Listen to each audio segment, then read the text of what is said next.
momento de darle la bienvenida a un compatriota. Él es el señor Alonso Saavedra, de la empresa CAMS. Tiene una trayectoria profesional importante, es gerente de CAMS y de Satra desde el año 1994. El tema a tratar es la problemática de reciclaje de plásticos RAEE y la necesidad de reciclar el plástico de los aparatos eléctricos y electrónicos RAE se ha convertido hoy en una prioridad, ¿verdad? Ya que la vida útil de los mismos se ha reducido enormemente y el componente plástico ha incrementado, y se analizarán, ¿es verdad? ¿No es cierto?, los temas relacionados a este tipo de plásticos y por qué son diferentes al reciclaje de otros plásticos. La bienvenida, con el aplauso de ustedes, es para el señor Alonso Saavedra, gerente de CAMS. Bienvenido.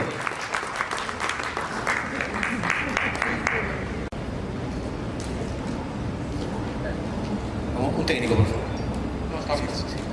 Muy buenas tardes, mi nombre es Alonso Saavedra. Yo tengo vínculos con la industria del reciclaje de aparatos eléctricos y electrónicos. Nosotros establecimos en un momento dado una planta de reciclaje en el Perú que se llamaba Perú Green Recycling.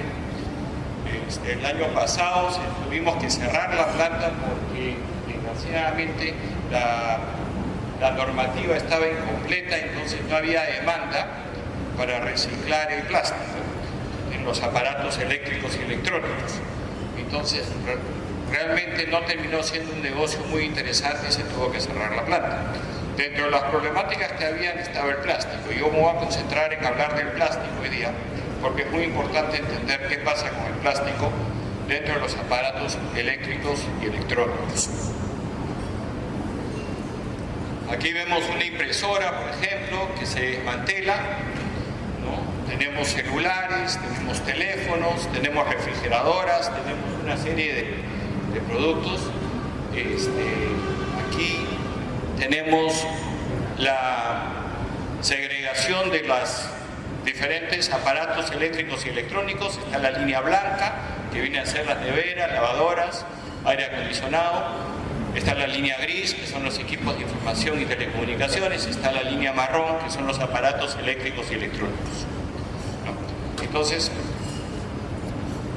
nosotros encontramos que dentro de todo lo que nosotros sacábamos de un aparato eléctrico y electrónico, había muchas cosas que se podían reciclar sobre todo las tarjetas electrónicas, pero también el metal.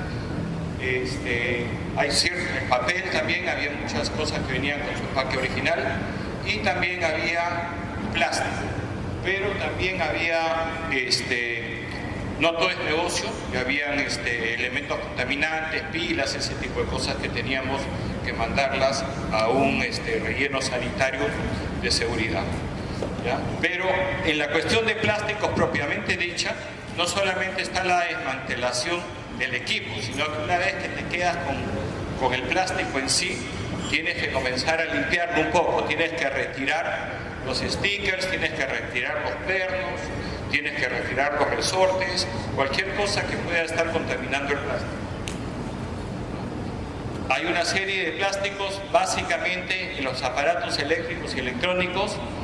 Está el PVC, está el ABS, está el poliestireno de alto impacto, y todos esos aparatos y todos esos plásticos a la hora. Entonces, eso nosotros exportamos 8 contenedores en un momento dado, no llegamos a la necesidad que necesitaban unos recicladores en China, y al final nos terminaron pagando $1000 por cada contenedor, y con eso pudimos cubrir los gastos de exportación. O sea que fue un desastre, ¿ya? Después de eso, ¿qué hicimos? Hicimos otro sistema que desgraciadamente no he traído acá en la diapositiva. Compramos unas máquinas que trituraban el plástico, después pasaban por un sinfín donde se lavaba, o sea, iba subiendo en una malla transportadora el plástico, ya cortadito, y caía agua, simplemente para sacarle un poco el polvo y ese tipo de cosas. Y de ahí pasaba una centrífuga que lo secaba, y de ahí se emparetaba. Nosotros clasificábamos los plásticos de acuerdo a lo que decía cada uno y todo lo demás. En un momento dado llenamos un contenedor de 20 toneladas, 10 toneladas de ABS y 10 toneladas de poliestireno de alto impacto. Se la vendí a un taiwanés que conocí, que tenía una planta. La característica del taiwanés es la misma característica de los mayores, de la mayoría de los recicladores de plástico. ¿Qué hacen estos señores? Estos señores compran a fábricas.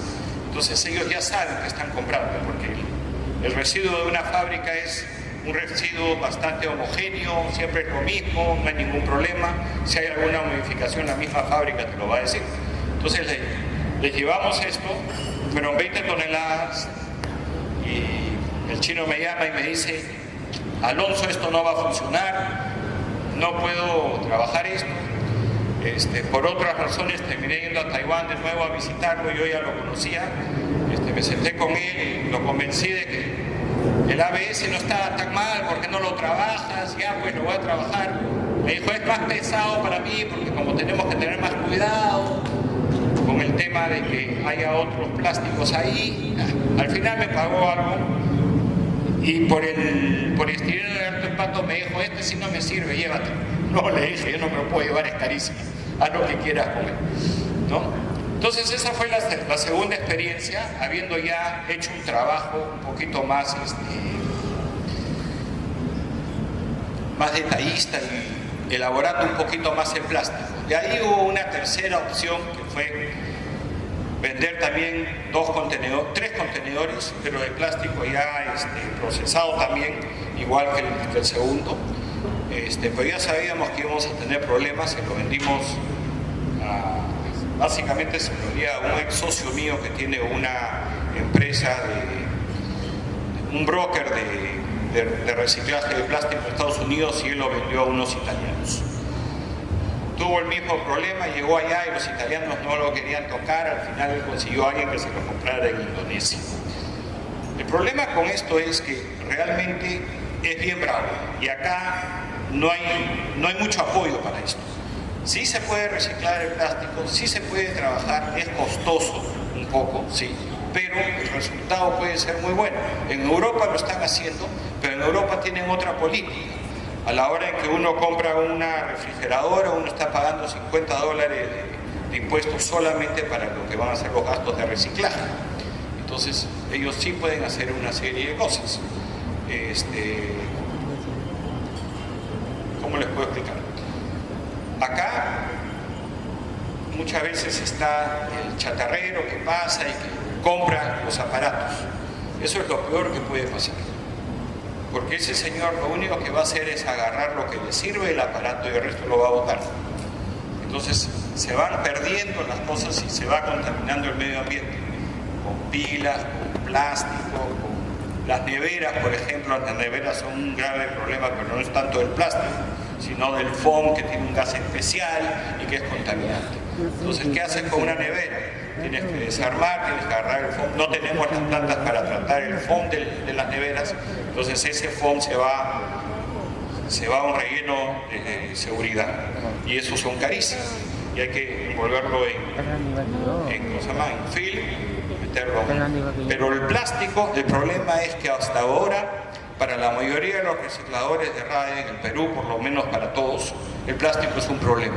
Muchas veces tú vas a una planta de reciclaje y vas a ver un montón de plástico como este. Simplemente no lo pueden vender, no les es rentable, no hay forma de procesarlo acá. Y el problema también es que también la industria en sí no trabaja bien el plástico como debería de trabajarlo, y no marca lo que debería ser. Muchas veces se compra la carcasa, se le compra la carcasa a otra fábrica y después se ensambla. Entonces los productos que se ensamblan y comienzan a llegar la carcasa, y de repente la carcasa ha sido producida con una mezcla de plásticos, y eso es lo peor para el reciclaje. Entonces tenemos ese problema acá. Acá todavía no se ha normado, acá la política no es atacar al consumidor como es en Europa. Acá la política ha sido más bien ir atacando al productor, pues hay pocos productores de RAE en el Perú, y a los importadores, pero no se les ha puesto penalidad. Entonces hay una norma existente hace 4 años, pero sin penalidades. Entonces hay muchas empresas que deciden no hacerlo. Segundo, el precio es muy importante en todo el proceso de reciclaje, y muchas empresas pues ven el tema del reciclaje como un costo, y no es eso, es cuidar el medio ambiente. Entonces, si te vas a ir por la opción más barata, no necesariamente esa opción va a ser responsable con lo que está haciendo, y hay muchas formas de sacarle la vuelta a la ley. Entonces hay que tener cuidado. El plástico, como les vuelvo a repetir, en aparatos eléctricos y electrónicos es muy difícil de reciclar. No es fácil, no es como las botellas, no es como las bolsas, no, esto es otro mundo. Primero, que te encuentras una variedad infinita. Segundo, que no siempre lo que dice es lo que es, ¿no? Y tercero, que nosotros no tenemos plantas recicladoras de plástico, entonces todo el plástico, para este tipo de plástico, nosotros lo tenemos que exportar, y los costos de exportación son altísimos. ¿Okay? Entonces, tenemos acá también, esta es la forma que nosotros empaquetábamos las primeras veces. Los 7, 8 contenedores que mandamos a Hong Kong, ¿no? Después están los requerimientos especiales, creo que esto ya lo han visto ustedes en la exposición anterior bastante, ¿no? Aquí está la minimización de residuos. ¿Qué se hace? Minimización de residuos es lo más deseable. El reuso. El plástico es difícil reusarlo de la misma forma, es algo que se procese, ¿no? Con el PET han hecho un excelente trabajo muchas empresas de darnos botellas de agua con PET reciclado, eso es excelente, ¿no? Después está el reciclaje, posible pero no deseable. Está el relleno sanitario. Bueno, el reciclaje es lo más óptimo para lo que es el RAE, realmente, ya, porque las otras dos opciones son bien difíciles de obtener una vez que se ha separado el plástico del aparato eléctrico y electrónico. El relleno sanitario es lo que hemos hecho algunas veces, pero es, ¿cómo se llama? Es realmente costoso y no está solucionando un problema, lo está pateando para más adelante, y sabe cómo llegará entonces, ¿no? Incineración, compost y biogás no son opciones realmente viables para lo que es el plástico. Acá hay un poco de teoría y de buenos deseos, ¿no? No es tan fácil. Okay. Esto es, en resumen, la gran problemática del plástico RAE en el Perú. No es fácil, estamos complicados, sí, y sí deberíamos de tener mucho más conciencia de qué hacemos con nuestros aparatos eléctricos y electrónicos, ¿no? Y a la hora de desecharlos deberíamos de tener mucho cuidado dónde los desechamos, porque desgraciadamente, si los vamos a vender a un chatarrero, eso va a ser una contaminación fuertísima. El plástico contamina muchísimo, sobre todo el plástico RAE, y no se está procesando acá en el Perú como se debería de procesar, porque no hay la infraestructura. Señores, ¿perdón? Hay centros de acopio, sí, algunas municipalidades tienen centro de acopio. Nosotros, por ejemplo, hemos cerrado Perú Green, pero nos hemos quedado con ALMI. ALMI es un colectivo, entonces hay varios colectivos. Los centros de acopio muchas veces son manejados por colectivos. ¿Qué es un colectivo? La norma dice que una empresa importadora debería de tener un plan de manejo, pero administrar un plan de manejo es caro, hay una serie de factores ahí. Entonces se han creado colectivos, que son las empresas que se encargan de hacer eso para las empresas importadoras o productoras. En la industria del RAE, un productor es un importador, un operador es una fábrica de reciclaje, y Y un colectivo es básicamente el que va a administrar ciertas cosas y el que va a hacer ciertas cosas de acopio. Sí hay algunos sitios de acopio, no son muy fáciles de ubicar, hay algunas municipalidades que lo tienen, pero por ejemplo, un refrigerador, ¿qué hacen con un refrigerador? Es dificilísimo. O sea, el costo de reciclar un refrigerador no baja pues de $20, es imposible. Porque a la hora de desmantelarlo, sí, tienes algo de cobre con un pedazo de cañería, ¿no? Y tienes algo de metal por aquí y por allá, pero después tienes el plástico, que ya les he explicado un poco cuál es el problema con el plástico, y tienes el foam, y tienes muchísimo volumen de foam, ¿no? Entonces, nosotros cuando comenzamos a mandar el foam al relleno sanitario de seguridad, nos cobraban por kilo, entonces tranquilo, no había mayor problema porque el foam no pesaba mucho, ¿no? Hasta que se dieron cuenta y nos comenzaron a cobrar por volumen, ¿no? Entonces ahí comenzamos a hablar con los productores, ¿no? Con los importadores, bueno, hay varios, ¿no? Ustedes ya los conocen y todo un tema, ¿no? Oye, pero ¿cómo va a ser? No puede ser, ¿no? Entonces sí hay un costo altísimo. Entonces, ¿qué hace uno con su refrigerador viejo? ¿No? Lo regala y esa persona de repente lo compone, y si no lo compone, o si lo compone y le funciona unos años, y después ¿qué vuelve a hacer? Todo vuelve al medio ambiente, ¿no?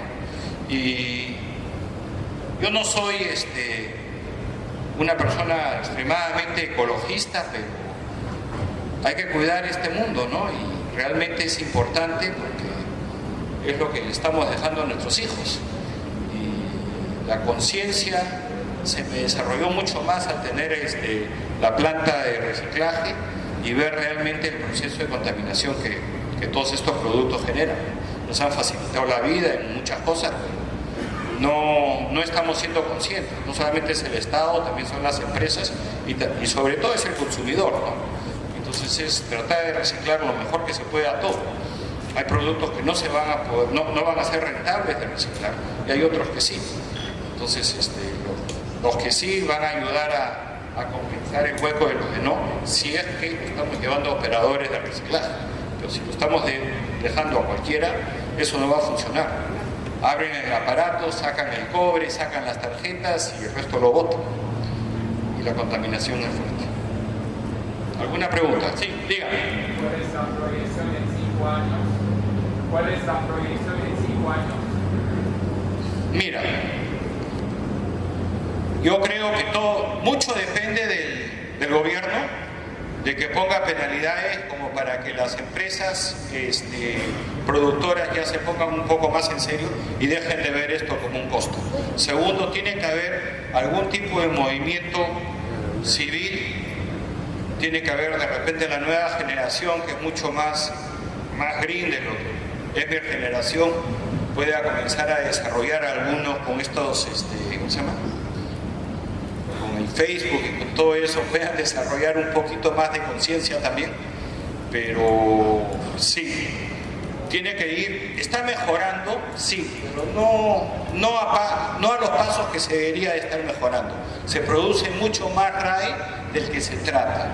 Realmente estamos a niveles muy bajos en cuanto a procesamiento de RAE, ¿no? Muy bajos. Y no estamos a niveles bajos en cuanto al consumo. ¿Y este plástico que no se puede reciclar no puede formar parte para cuando se hace asfaltado o cuando se hace ese tipo de... Mira, no es muy rentable. ¿Ya? Es un proceso que no es muy rentable. Seguir muy lejos. Uno de los grandes problemas hoy en día son las llantas. Hay ciertos esquemas que dicen que sí se puede. Al final no se puede, ¿no? O sea, ¿por qué? Porque no termina siendo rentable. Entonces a veces simplemente es cuestión de triturarlas. Bueno, el costo de triturar una llanta, ¿quién lo paga? ¿No? ¿Quién lo va a pagar? O sea, ¿lo voy a pagar yo el día que cambien mis llantas? ¿Qué hago con mis llantas? ¿No? Es un poco difícil. En Europa, como te digo, a la hora de castigar al consumidor de frente a la hora de comprar algo, lo que te estás asegurando es que ese esquema, por ejemplo, de la diapositiva anterior, donde los daneses creo que eran, ¿no? Que tenían un sistema donde el tipo botaba su botella y le caía un ticket. Claro, pero él ya pagó por lo que le están pagando. Ya ha pagado más de lo que le van a dar seguramente, porque él ha puesto un impuesto a la hora de comprar esa botella, de gaseosa, de aceite, lo que sea. Entonces eso viene con un sobrecosto. Ese sobrecosto usualmente va a uno de estos colectivos, ¿no? Como el nuestro, ¿ya? Y ese colectivo a la hora tiene que dividir eso entre las diferentes plantas que reciclan y cuánto están procesando y qué es lo que están procesando, ¿no? ¿Ok? Muchas gracias.